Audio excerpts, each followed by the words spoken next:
तो दोस्तों सबसे पहले आप ट्विटर पे वायरल हो रहा ये वीडियो देखिए। ये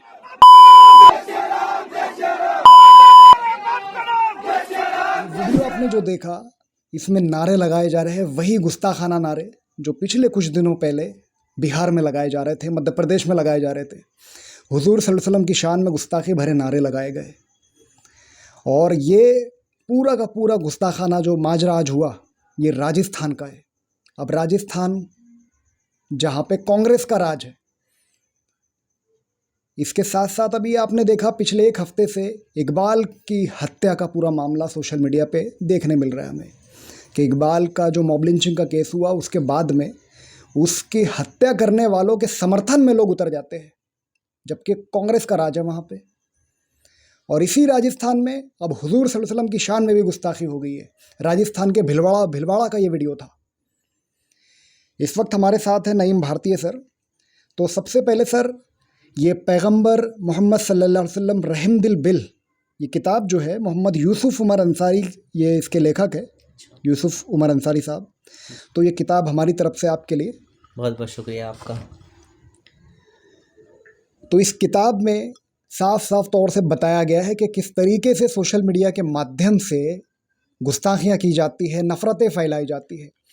तो कितना ज़रूरी है कि कम से कम महाराष्ट्र में हम महाराष्ट्र वाले ये आवाज़ उठाए कि पैगंबर मोहम्मद बिल के नाम से एक कानून बने, एक बिल हमारे विधानसभा में पास हो और इस तरीके की गुस्ताखियों को रोका जा सके। तो नईम सर, हम जानना चाहेंगे आपसे, आप क्या सोचते हो कि ये जो सोशल मीडिया के माध्यम से जो गुस्ताखियाँ हो रही है ये क्यों हो रही है और इसे कैसे रोका जाना चाहिए? जय हिंद, जय भारत देशवासियों।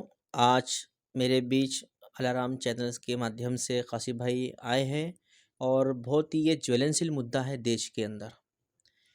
कुछ ताकतें, कुछ पॉलिटिकल्स लोग अपना हित साधने के लिए किसी विशिष्ट वर्ग के धर्म को लगातार टॉर्चर कर रहे हैं और पब्लिकली इसको अनाउंसमेंट तक के किया जा रहा है और मॉब लिंचिंग के केसेस हम आए दिन देखा जा रहा है। और जैसे कि कासिफ भाई ने भी मुझे बताया है, खैर मैं तो थोड़ा कर्ज मुक्त भारत अभियान के अंतर्गत में थोड़ा बिजी हूँ, इस वजह से समय नहीं दे पा रहा सोशल मीडिया पे और किसी प्लेटफॉर्म पे नहीं जा पा रहा हूँ। तो आज जो मुझे खबर मिली वो बहुत ही घृणास्पद है। इसे सोचना चाहिए उन जिम्मेदार लोगों को, उन जिम्मेदार व्यक्तियों को, विशेष करके सरकार के अंदर में जो सत्ता में बैठे हुए लोग हैं। अगर देश की, जो हम बोलते हैं कि ये हमें जो मौलिक अधिकार है, संविधान हमें एक बना के रखने की बात करता है और ऐसे समय में विशिष्ट वर्ग को तुच्छ लेखना, उनके ऊपर में लगातार अटैक करना, तो ये साजिशों को समझना होगा। ये 3% लोग हैं जो समाज की कट्टर सोच को तो वजह से देश को तोड़ना चाह रहे हैं। इसके अंदर में, किताब के अंदर में पूरा तो संक्षिप्त में नहीं पढ़ा हूँ, जैसा ये किताब में जो लेखक है, राइटर है, किताब में मोहम्मद यूसुफ उमर अगर से आप अंसारी। तफसील से पढ़ोगे तो तकरीबन 1 घंटे के अंदर आप ये किताब जी। कंप्लीट कर लोगे। इस किताब में बताया गया है आर्टिकल कि 51, 1951, कितना 19 ज़रूरी है आज, 1A। कितना समझना ज़रूरी चाहिए। है कि सोशल मीडिया के माध्यम से फैल रही नफ़रतों को रोका जाए, बिल्कुल, ये देखो, ये हुजूर ज़रूरी की है शान में हो रहे आज। गुस्ताखियों को रोका जाए।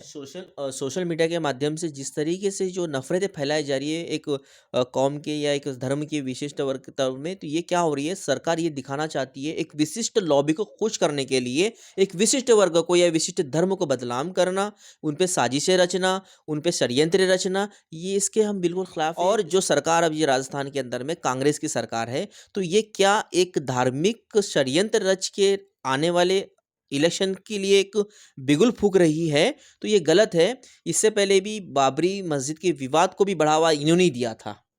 ये बात अगर गौर करेंगे संजय जी के टाइम में, तो ये जो नफरत जो सोशल मीडिया के माध्यम से फैलाई जा रही है, उसके ऊपर में एक कानून होना चाहिए और सरकारें कोई भी रहे उन्हें संज्ञान लेना चाहिए या तो इनका विरोध करना चाहिए, मुझे ऐसा लगता है।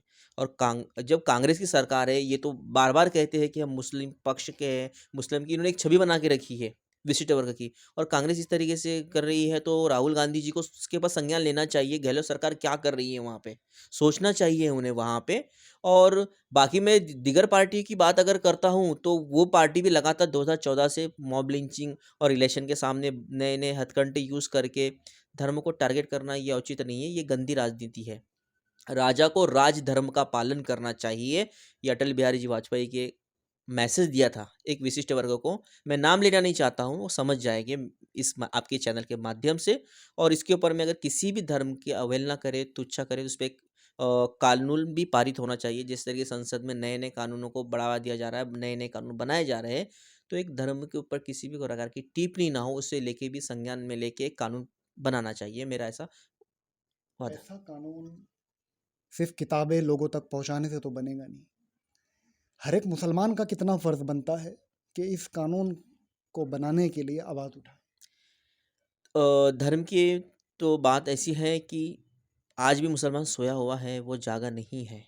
क्योंकि 70 साल से कांग्रेस ने उन्हें गुमराही में रखा, एजुकेशन से दूर रखा, फ्री की चीज़ मुहैया करा के उन्हें गुमराह करके रखा। और ये समाज जो है इकट्ठा भी नहीं है, एक प्लेटफ़ॉर्म पे नहीं है, अलग-अलग विविध-विविध तबकों में बँटा हुआ है। तो आज इन्हें एक होना चाहिए, संसद में बैठ के इस पे चर्चा होनी चाहिए और सारे मुस्लिम एकत्रित होके इस पे संज्ञान लें।